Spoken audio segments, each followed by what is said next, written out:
Good evening friends आज जो हम हमारी 50 मोस्ट इम्पॉर्टेंट टॉपिक की जो लिस्ट है जो 2026 प्रीलिम्स के पर्सपेक्टिव से हम देख रहे हैं उस पे हमारा ये थर्ड लेक्चर है। और इस पे हमने कॉन्स्टिट्यूशनल अमेंडमेंट्स का टॉपिक लेके आए हैं। बेसिकली क्योंकि हम देखते हैं कि कॉन्स्टिट्यूशनल अमेंडमेंट पे यूपीएससी एक न एक क्वेश्चन पूछ ही लेता है। और दूसरी बात हम देखें तो इस पे जो पुराने केसेस हैं केशवानंद भारती के, गोलकनाथ के, या फिर जो बेसिक स्ट्रक्चर बना किस तरीके से उस पे, या फिर मेजोरिटी से रिलेटेड की कॉन्स्टिट्यूशनल अमेंडमेंट अंडर आर्टिकल 368 में कौन कौन सी मेजोरिटी के थ्रू जो अमेंडमेंट होते हैं, उसके प्रोविज़न क्या है कि क्या बेसिकली कब कहाँ पे उसका बिल इंट्रोड्यूस होता है। तो ये सब फीचर्स हम इसमें पढ़ने वाले हैं। और जो लेटेस्ट अमेंडमेंट जो 101 से 106 तक है, और जो पुराने इंपॉर्टेंट अमेंडमेंट्स हैं उनको भी हम एक एक करके देखेंगे। क्लियर है? तो उस पर हम बात करें स्टार्टिंग में, तो जो अमेंडमेंट है, ठीक है, तो वो दो प्रकार से हो सकता है कॉन्स्टिट्यूशन में। एक तो वो इनहेरेंट हो सकता है और एक फॉर्मल मैनर में हो सकता है। अब फॉर्मल मैनर में समझना तो आसान है कि भाई जो पार्लियामेंट में बिल पेश करके ही हो सकता है, और वो भी आर्टिकल 368 के अंदर। ठीक है। अब इनहेरेंट का मतलब हो गया अंदर से ही, मतलब कि भाई जुडिशियल इंटरवेंशन और जुडिशियल रिव्यू। ठीक है। तो अगर जुडिशियल कोई चीज़ कहती है जुडिशरी, और वो उसका जो एक जुडिशियल रिव्यू है या फिर जो उसका इंटरप्रिटेशन है वो अपने आप में अमेंड कर सकता है चीज़ों को, अगर जुडिशरी कोई फैसला देती है तो, because they are binding on the legislative and the executive. तो इनहेरेंट हो जाएगा। मोस्टली जो हमें पढ़ना है वो फॉर्मल मैनर को पढ़ना है, that is through the parliament which comes under article 368। ठीक है। अब आप कमेंट करके बताएंगे कि आर्टिकल 368 के अंदर जो सिंपल मेजॉरिटी है, सिंपल मेजॉरिटी से क्या हम अमेंडमेंट कर सकते हैं आर्टिकल 368 के अंदर कॉन्स्टिट्यूशन में। ठीक है। तो सिंपल मेजॉरिटी के अंदर ये लिखा ही है बाजू में, सिंपल मेजॉरिटी में no article 368 procedure is needed. मतलब आर्टिकल 368 के तहत अगर हम अमेंड कर रहे हैं तो उसमें सिंपल मेजॉरिटी का कोई काम नहीं है। सिंपल मेजॉरिटी के थ्रू अमेंडमेंट कॉन्स्टिट्यूशन का नहीं कर सकते। ठीक है। बेसिक हम इसकी बात करें तो की प्रोविजंस हमको क्या देखने को मिलते हैं आर्टिकल 368 के अंदर, तो हमको उसमें देखने मिलता है अमेंडमेंट बिल्स, है ना। अमेंडमेंट बिल्स जो हैं वो मोस्टली ईदर हाउस में, मतलब कि पार्लियामेंट की किसी भी सदन, चाहे तो वो लोकसभा हो या फिर राज्यसभा हो, कहाँ कहीं पे भी पहले मूव हो सकते हैं, लेकिन सिर्फ पार्लियामेंट में ही होंगे, स्टेट लेजिस्लेचर में नहीं होंगे। ठीक है। बेसिकली दूसरी, जैसे कि पर मनी बिल है, जैसे मनी बिल जो है वो सिर्फ लोकसभा में पेश हो सकता है पहले, पर इसमें ऐसा कुछ नहीं है। ये जो है वो बेसिकली कहीं पे भी हो सकता है, चाहे तो वो राज्यसभा हो या फिर लोकसभा हो। ठीक है।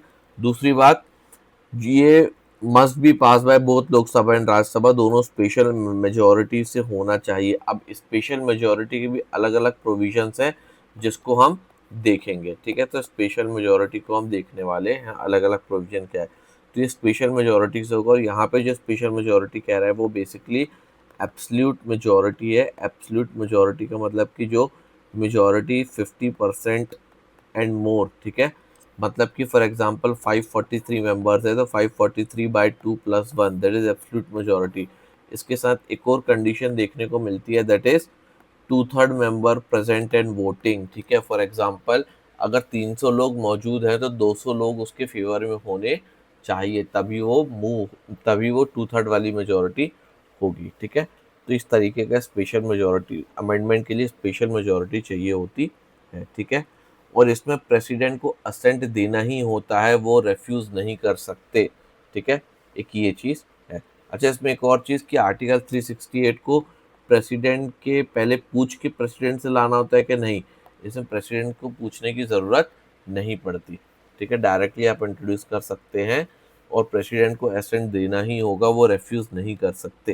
ठीक है। अब हम बात करें तो इसमें जॉइंट सिटिंग का भी कोई प्रावधान नहीं है, ये भी याद रखिएगा। ठीक है। इंडिविजुअली जो है वो दोनों हाउस से पास होना चाहिए, जॉइंट सिटिंग नहीं हो सकती कॉन्स्टिट्यूशनल अमेंडमेंट बिल के अंदर। अब केशवानंद भारती केस की हम बात करें तो एक तो सबसे पहले आप इसकी डेट भी याद रखिएगा कि 24 अप्रैल 1973 को ये इसका जजमेंट आया था। ठीक है। अब ये जो है वो फॉलोड हुआ है बाय द गोलकनाथ केस और शंकरी प्रसाद केस। अब केशवनंद भारती केस जो है वो रिलेटेड है मोस्टली हमारे formulation of basic structure doctrine से, और ये अपने आप में ही क्वेश्चन है पूरा कि भाई बेसिक स्ट्रक्चर डॉक्ट्रिन का जो इवोल्यूशन है मेंस में भी पूछता है प्रीलिम्स में भी, उसमें शंकरी प्रसाद केस गोलकनाथ केस दोनों ही उसके इवोल्यूशन का एक पार्ट है। ठीक है, तो उसके प्रेसिडेंट पे ही ये बिल आया था। ठीक है, कि फंडामेंटल राइट और डीपीएसपी के बीच में झगड़ा था कि डीपीएसपी को लागू करने के लिए क्या फंडामेंटल राइट का हनन कर सकते हैं। ठीक है, तो वो उसी के ऊपर था। तो इसके अंदर सुप्रीम कोर्ट ने कहा था कि हाँ आप फंडामेंटल राइट को कर सकते हैं बट वो within the basic structure होना चाहिए, वो हार्म नहीं होना चाहिए। ठीक है, basic structure doctrine Kesavananda Bharati case से ही आई है, that is parliament cannot amend the constitution but parliament can amend the constitution but cannot amend the basic structure. Simple था। अब जुडिशियल रिव्यू की हम बात करें तो it is upheld as a part of the basic structure, amendments are subject to judicial review. ठीक है, इसकी हम बात कर लें तो बेसिकली जुडिशियल रिव्यू आप देखें तो इसको जुडिशियल रिव्यू को भी upheld as a part of the basic structure, right. Basic structure के अंदर जो क्या क्या चीज़ें बेसिक स्ट्रक्चर में आएगी ऐसे कोई पर्टिकुलर डेफिनेशन नहीं है, ये अलग अलग केसेस के द्वारा हमको पता चला है कि क्या बेसिक स्ट्रक्चर के अंदर आता है, एज सच कहीं लिखा हुआ नहीं है। तो उसमें जुडिशियल रिव्यू भी जो है वो बेसिक स्ट्रक्चर का पार्ट है। ठीक है, so amendments are subject to judicial review, तो जुडिशियल रिव्यू हो सकता है उनका।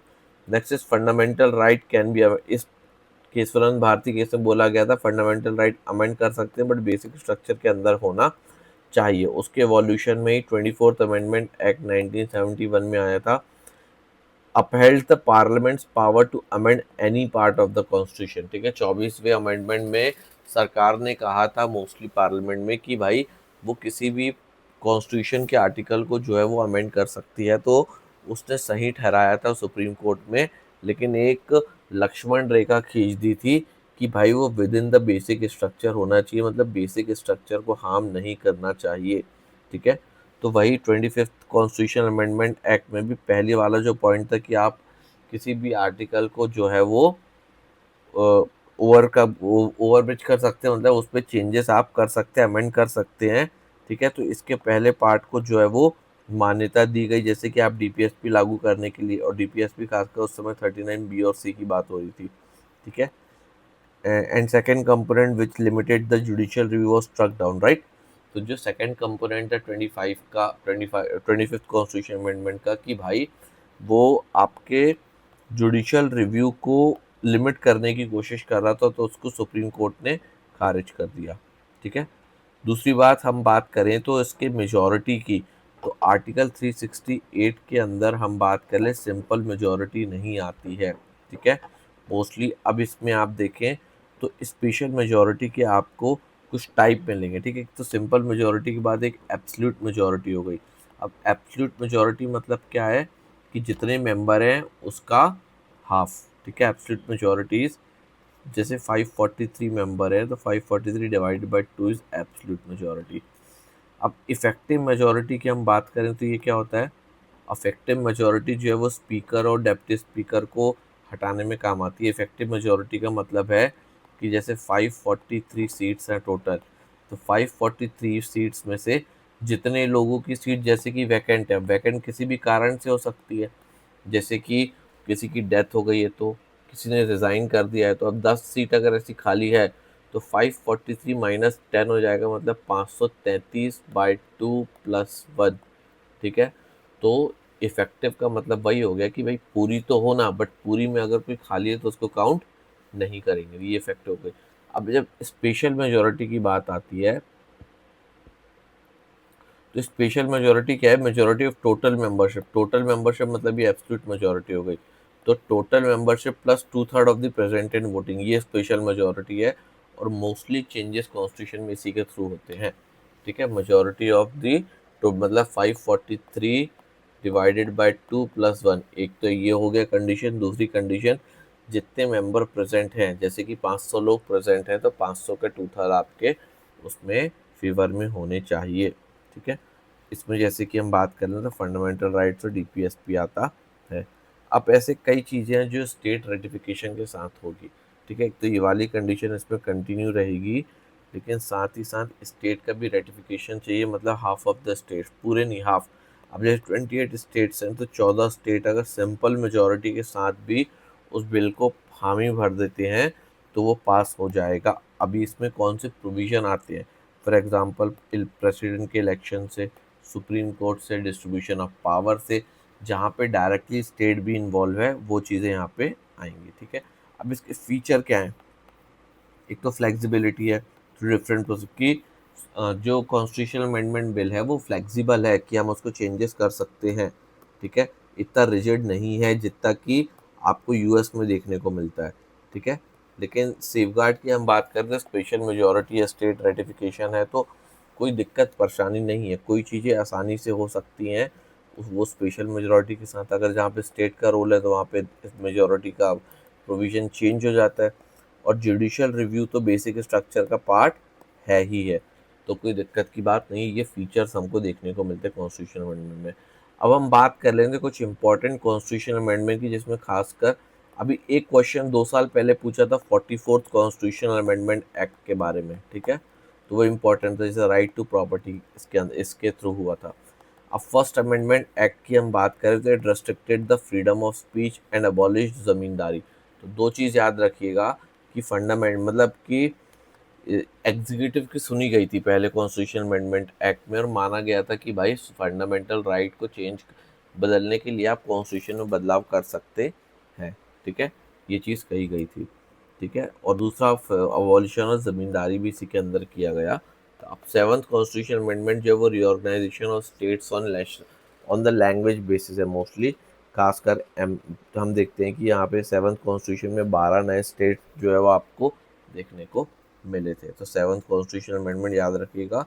और रिऑर्गेनाइजेशन ऑफ स्टेट्स है।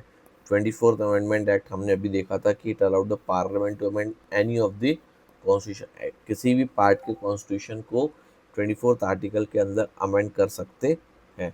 Next is 42nd amendment act. 42nd amendment act की जब हम बात करें तो इसमें बहुत सारे प्रोविजन थे प्रेसिडेंट के पावर से रिलेटेड, जो नए वर्ड जोड़े उससे रिलेटेड। ठीक है, जैसे कि सोशलिस्ट, सेकुलर एंड इंटीग्रिटी बताया था, SSI याद रखिएगा। ये जो है कमेंडमेंट प्रियम्बल में चेंज किए गए थे। तो 42nd अमेंडमेंट एक्ट हमको इसमें देखने को मिलता। इसमें प्रेसिडेंट की पावर की बात हो गई, सुप्रीम कोर्ट की हो गई, बाकी जो ये कुछ प्रियम्बल में हो गया चीज़ें, तो ये सब आपको इसमें देखने को मिलती। 86 कॉन्स्टिट्यूशन अमेंडमेंट एक्ट 2002 जो है वो फंडामेंटल राइट ऑफ एजुकेशन से रिलेटेड है, दैट इज 21A। ठीक है, तो 21A से आपको 86 constitution amendment act that is related to children's education आपको देखने को मिलता है। Next is 101st constitution amendment act, कुछ ज़्यादा याद रखने की ज़रूरत नहीं, तो याद रख लो, या फिर कि GST जो है वो आपका देखने को मिलता है इन द 2016 के GST एक्ट के अंदर। ठीक है, नाउ हम बात कर लें आपका, तो 101 के बाद 102 कॉन्स्टिट्यूशनल अमेंडमेंट एक्ट। तो 102 कॉन्स्टिट्यूशनल अमेंडमेंट की हम बात करें तो यहाँ पे कॉन्स्टिट्यूशनल स्टेटस प्रोवाइड किया गया था किसको? National commission for backward classes. ठीक है, तो हम बात कर लें 1993 से, उसके पहले से भी कई हमको कमीशन बनते हुए देखने को मिलते हैं, खासकर नेशनल कमीशन नेशनल लेवल पे। लेकिन उसमें क्या चीज़ें बदली, क्या उसका कॉन्स्टिट्यूशनल स्टेटस मिला, वो डिपेंड करता है 102nd कॉन्स्टिट्यूशनल अमेंडमेंट एक्ट में, वो बात कहता है। ठीक है, सो कॉन्स्टिट्यूशनल स्टेटस पहले जो था वो हम देखते हैं 1993 से वो लागू था, बट उसको कॉन्स्टिट्यूशनल प्रोविजन नहीं था। ठीक है, बैकवर्ड क्लास कमीशन को, OBC के, SC और ST को था बट OBC को नहीं था। National commission for the backward classes was earlier a statutory body created by the law. ठीक है, सो कॉन्स्टिट्यूशनल स्टेटस ऑफ मतलब कि कॉन्स्टिट्यूशनल स्टेटस दे दिया गया है किसको? National commission for backward classes को। ठीक है, after this amendment it became a constitutional body similar to the national commission for scheduled caste, national commission for scheduled tribe. ठीक है, तो अभी क्या हुआ कि ये बिल पास होने के बाद बेसिकली इसको कॉन्स्टिट्यूशन का दर्जा दे दिया गया और इक्विवेलेंट में ला दिया ST और ST के प्रोविजन के। Newly article added. ठीक है, 2 न्यू आर्टिकल हमको एडेड होते देखने को मिलते हैं under this provision of national commission of backward classes, that is two new articles 338B और 342A, ठीक है। तो 338B क्या बोलता है कि ये डायरेक्टली एनसीबीसी से, national commission for backward classes से, ठीक है। पहले हम बात करें 238 में आपका क्या दिया हुआ है, एससी का दिया हुआ है, ठीक है। उसके बाद एसटी का आपका 238 ए में दिया हुआ है, और फिर 238 बी में आपको बैकवर्ड क्लासेस का दिया हुआ है। अब 342 की हम बात कर रहे हैं, तो it empower the parliament to specify the list of socially and educationally backward classes, ठीक है। तो socially and educational backward classes आपको देखने को मिलती है 342A के अंदर, ठीक है। सो प्रेसिडेंट को एम्पावर किया गया है to specify the list of socially and educational. Then 103rd constitution amendment की बात करें तो ये भी सिंपल है।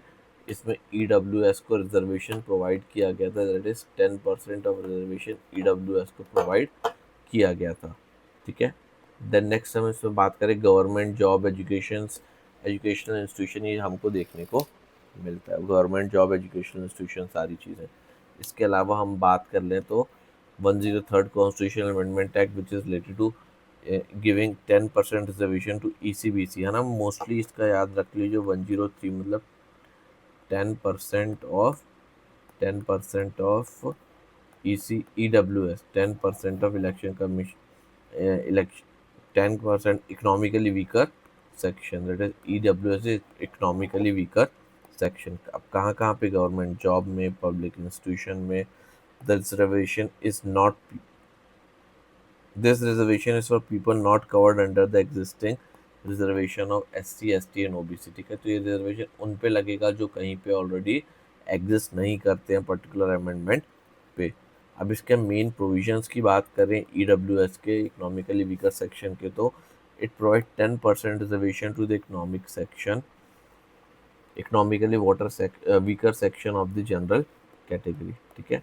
तो ये रिजर्वेशन देने का काम करती है सेंट्रल गवर्नमेंट जॉब में और एजुकेशनल इंस्टीट्यूशन में। अब इससे दो आर्टिकल जोड़े गए हैं, दैट इज 15(6) और 16(6) under the article under the amendment 103rd, that is EWS। तो इसमें 15(6) आपके एजुकेशन इंस्टीट्यूशन पे रिजर्वेशन प्रोवाइड करेगा, 16(6) एम्प्लॉयमेंट पे ये प्रोवाइड करता है। उसके फीचर्स की हम बात कर लें तो रिजर्वेशन जो होगा वो ओनली इकोनॉमिक क्राइटेरिया पे ये देने की बात किया गया है, पर्टिकुलरली अंडर 15(6) और 16(6), तो सिर्फ और सिर्फ इकोनॉमिक क्राइटेरिया पे दिया जाएगा। Breaks the earlier principle where reservation was mainly based on social and the educational backwardness, मतलब कि सोशल और एजुकेशनल बैकवर्ड से लेना देना नहीं है, सिर्फ अभी एजुकेशन के बेसिस पे, सिर्फ इकोनॉमिक के बेसिस पे दिया गया है 10%, वो भी सिर्फ जनरल कैटेगरी को ये दिया गया है, बाकी को नहीं दिया गया है। Maximum reservation limit of 50% was debated due to this amendment. Simple सा लॉजिक है, हमको देखने को मिलता है। 104th कॉन्स्टिट्यूशनल अमेंडमेंट एक्ट की जब हम बात करें तो it extends reservation for SC and ST in Lok Sabha and state legislative assembly, ठीक है। Remove Anglo Indian nominated seats, mostly आपको STs और STs देखने को मिलते हैं इन लोकसभा और स्टेट लेजिस्लेटिव असेंबली 104 में, ठीक है। Major provision extension of reservation की बात की गई है। SC ST में आपको ये देखने को मिलता है, ठीक है, reservation of scheduled caste and scheduled tribe. तो अभी हम बात कर ले तो मेजर प्रोविजंस, एक तो क्या हुआ है इसमें कि जो रिजर्वेशन SC और ST को हम देखते हैं कि जो रिजर्वेशन दिया गया है वो मोस्टली 10 साल बाद उसको एक्सटेंड करना होता है, 10-10 साल करके उसको आगे बढ़ाया गया है। तो उसको आगे बढ़ाना था हमें 2026 के आगे, है ना, 2000 आप हम बात कर लें तो उसको आगे 31 तक 32 तक हमको एक्सटेंड करना था। तो इसको बेसिकली आगे बढ़ाया गया, extension of reservation for SCs and ST। Simple तो, और एंग्लो इंडियन जो SCs के साथ ट्रीट होते थे उसको हटा दिया गया। एंग्लो इंडियन के लिए अब किसी भी प्रकार का रिजर्वेशन नहीं है, ठीक है। देन एक्सटेंडेड टिल 2030, अलग 10 साल के लिए इसको एक्सटेंड कर दिया गया था, दैट इज अप टू 2030, ठीक है। Removal of Anglo Indian reservation, मतलब कि हम बात करें 550 प्लस दो 552 सीट थी ऐसे, बट एंग्लो इंडियन की 2 सीट हटने से वो 550 रह गई है। ठीक है। दूसरी हम बात करें, दिस प्रोविजन वॉज डिसकंटिन्यूड, है ना, अब ये डिसकंटिन्यू हो गया था, क्यों? क्योंकि 334 amendment 320 article 334 amendment earlier deadline of 2020 and new deadline is 2030। ठीक है, for SC ST reservation only.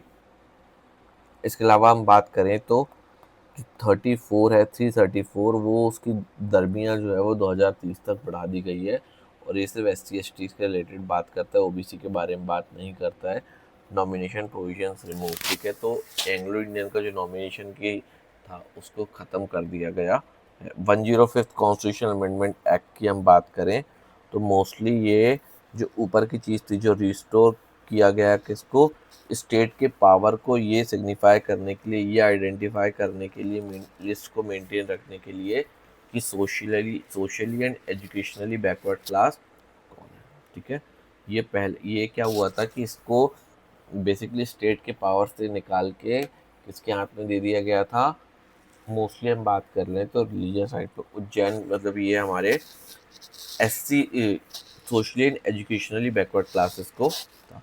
अब 105th कॉन्स्टिट्यूशन अमेंडमेंट एक्ट की जब हम बात करते हैं तो 102nd कॉन्स्टिट्यूशन अमेंडमेंट एक्ट के अंदर हमको national commission of backward classes को इंट्रोड्यूस किया गया था आर्टिकल 342 के अंदर। अब उसमें क्या हुआ था, this created confusion about who has the power to identify OBC। ठीक है, कि स्टेट को है कि बाकी प्रेसिडेंट को है, किसको है। तो अभी यहाँ पे मराठा रिजर्वेशन केस की जब हम बात करें, supreme court rule only the centre can identify SC BC social education backward classes. ठीक है, तो सिर्फ सेंटर इसको सिग्निफाई कर सकती है। ठीक है, ये मराठा रिजर्वेशन केस में कहा गया है। ठीक है, तो इससे क्या होता था, स्टेट का पावर जो है वो वीक हो रहा था। और हर स्टेट में हम देखें तो जो SC STs हैं वो अलग अलग डोमेन पे आपको देखने को मिलते हैं। कहीं पे कोई ट्राइब ज़्यादा हायर उस पर है, कोई कम उस पर है, कहीं सबके परिवेश अलग अलग है। तो ये वापस से स्टेट को ये पावर देने के लिए ये अमेंडमेंट आया था। ठीक है, सो इसलिए it restored the states power की भाई 105th कॉन्स्टिट्यूशन अमेंडमेंट के अंदर सिर्फ स्टेट ही है। ठीक है, मतलब कि स्टेट ज़्यादा बेटर पोजीशन में है ये जांच लगाने में कि कौन बेसिकली SC BC है।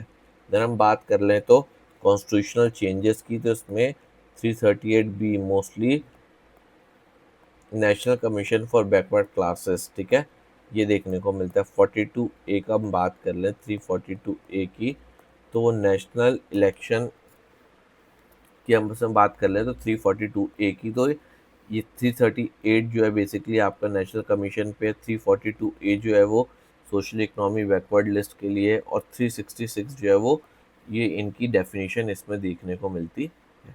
अब इसमें सेंट्रल लिस्ट और स्टेट लिस्ट की बात करें तो ये यूनियन लिस्ट और स्टेट पर्पस आपको देखने को मिलती है, क्लैरिफिकेशन देखने को मिलता है। ठीक है, अभी आया कब था, 2021 में आया था। स्टेट का पावर है मोस्टली OBC को आइडेंटिफाई करने के लिए, तो मोस्टली जो पहले कुल मिला के कुछ नहीं है। 105 की जब हम बात करते हैं तो सेंटर का पावर जो था वो पहले ज़्यादा था, and with respect to president, president के थ्रू सेंटर के पास ये रोल था कि वो जज करेगी कौन वीकर है, मतलब कौन OBC के में है, कौन नहीं है, कौन वीकर है, कौन नहीं है, कौन SC है, कौन ST है, वो सेंटर करेगी। बट इस कॉन्स्टिट्यूशन अमेंडमेंट के बाद उसको वो किसको अथॉरिटी दे दी गई है, स्टेट को दे दी गई है कि भाई आप अपना देखो। ठीक है, सो ये चीज़ आपको देखने को मिलती है। तो आउटकम क्या हुआ, सेंटर और स्टेट दोनों हुए। ठीक है, ओवरकम, वैसे भी स्टेट को अगर कोई प्रोविजन है, स्टेट अगर कोई रखा है तो सेंटर उसको हटा सकता है, तो इसलिए दोनों देखने को मिलते हैं। ज़्यादा पावर आपको सेंटर की ऑब्वियसली होगी, बट स्टेट जो है वो फ्रंट लीड पे कमांड करता है। 106 कॉन्स्टिट्यूशन अमेंडमेंट की हम बात करें तो विमेन रिजर्वेशन बिल से रिलेटेड था, जो 2023 में पास हो गया था, याद रखिएगा पास हो गया था। ठीक है, जो अभी बिल आया और अभी जो आ रहा है कि विमेन रिजर्वेशन फेल हो गया, वो बेसिकली अमेंडमेंट बिल था। ठीक है, एक बात याद रखिए, उसको डिलिमिटेशन साथ के में जोड़ के वो एक अमेंडमेंट बिल था। बेसिकली जो हम अगर बात कर लें तो नारी शक्ति वंदन अधिनियम जो था वो 2023 का इंटैक्ट है और वो अभी भी लागू है, ठीक है। उसके लिए एक सेपरेट अलग से क्लास देख लेंगे। 33% रिजर्वेशन आपको मूवमेंट को उसमें देखने को मिला था, ठीक है। विमेन रिजर्वेशन बिल इसमें देखिए। अब प्रोविजन क्या है, 1/3 seats in the Lok Sabha and state assembly, seats reserve की गई है SC ST के लिए। आर्टिकल अलग अलग आर्टिकल देखने में मिलता है, reservation of seats for the women in Lok Sabha, ठीक है।